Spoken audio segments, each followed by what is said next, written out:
عزیز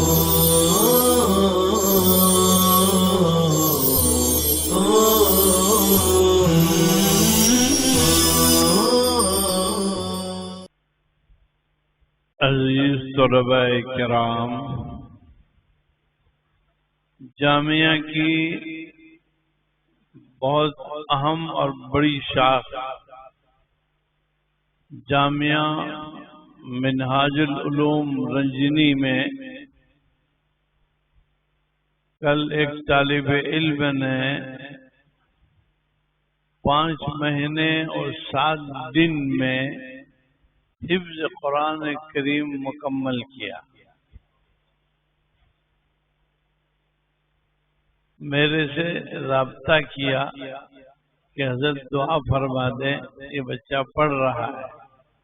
میں نے اس کا سنا، ماشاءاللہ بہت اچھا پڑھ رہا تھا۔ میں نے اس کو مبارکباد دی اور 10,000 روپے کا اس کو انعام دیا۔ یہ تو قرآن کا معجزہ ہے۔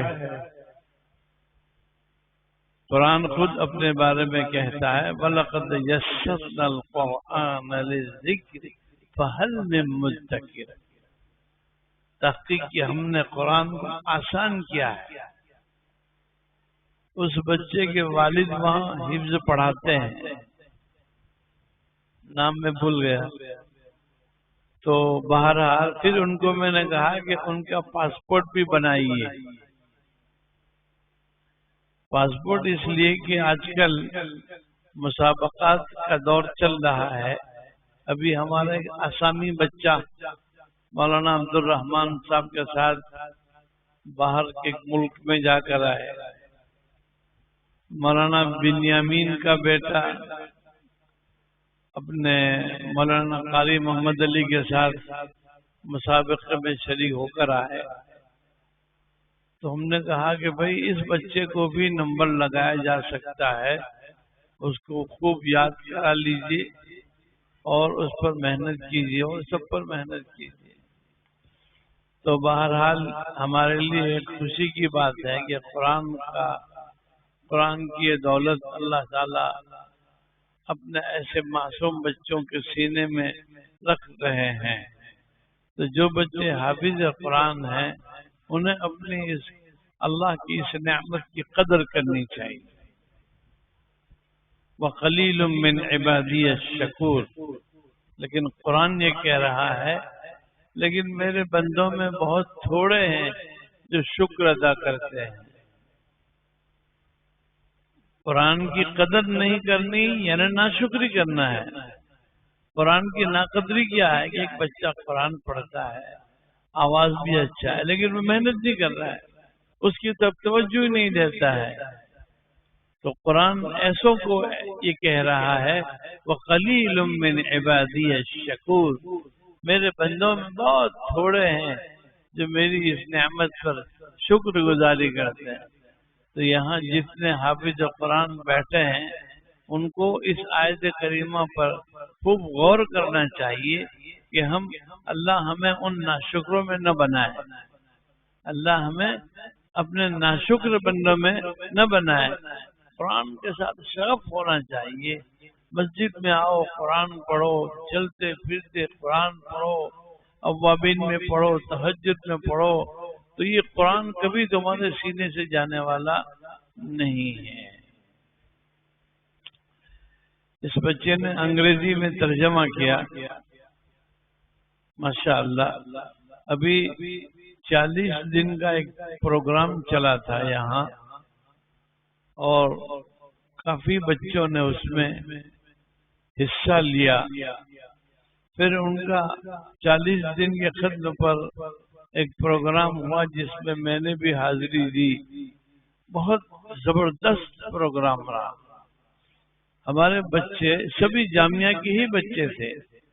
سب بچوں نے جس انداز سے تقریریں، جس انداز سے انہوں نے بات چیت کی تو پتہ لگتا ہے وَالَّذِينَ جَاهَدُوا فِينَا لَنَهْدِيَنَّهُمْ سُبُلَنَا، کہ جو لوگ ہمارے میں کوشش کرتے ہیں محنت کرتے ہیں، ہم ان کے لیے راستے کھولتے ہیں۔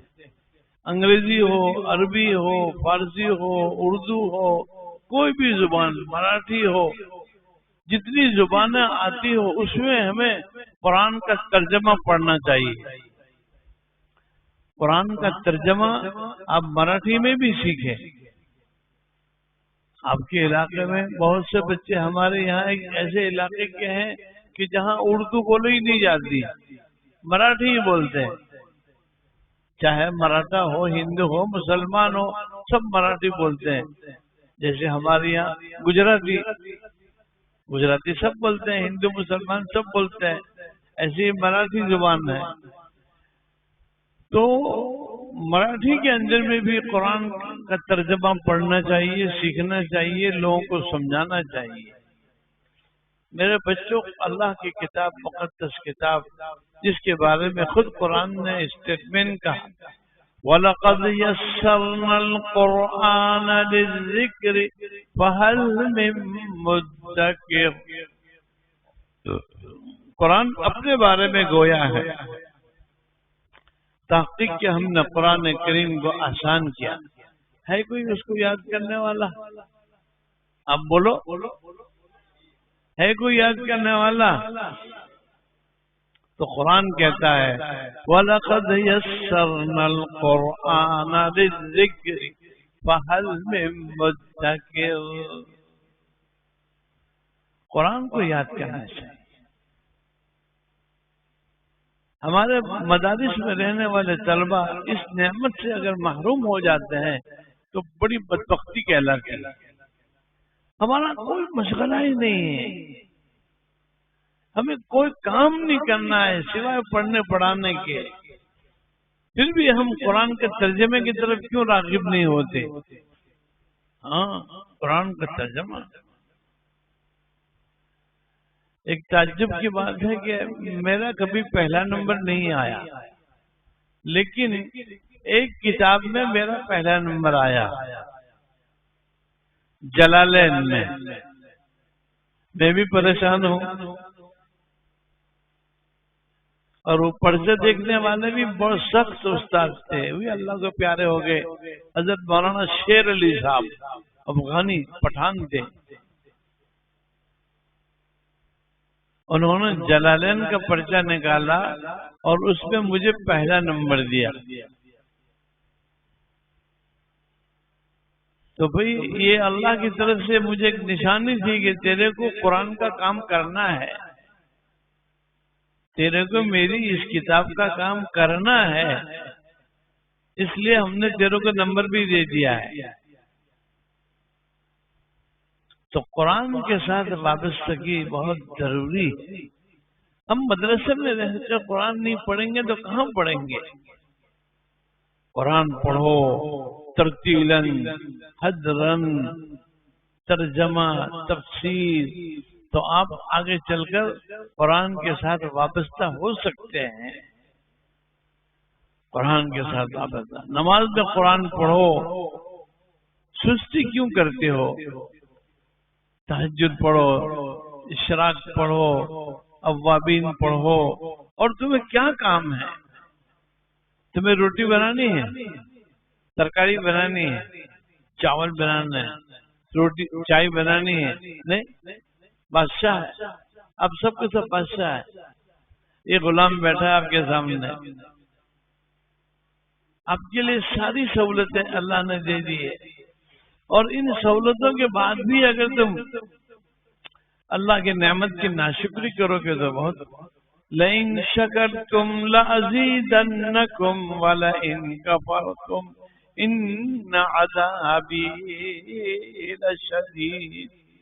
اگر تم ہماری نعمتوں کی شکر گزاری کرو گے ہم اضافہ در اضافہ کریں گے، وَلَئِن كَفَرْتُمْ، اور اگر تم ناشکری کرو گے، ان عذابی لشدید، میرا عذاب بڑا دردناک ہے۔ یہ نعمت ہے، طالب علم کا زمانہ یہ بھی نعمت ہے، اس کا بھی شکر کیا ہے؟ اللہ کے کلام کے ساتھ، عظمت کے ساتھ، محبت کے ساتھ۔ چلیے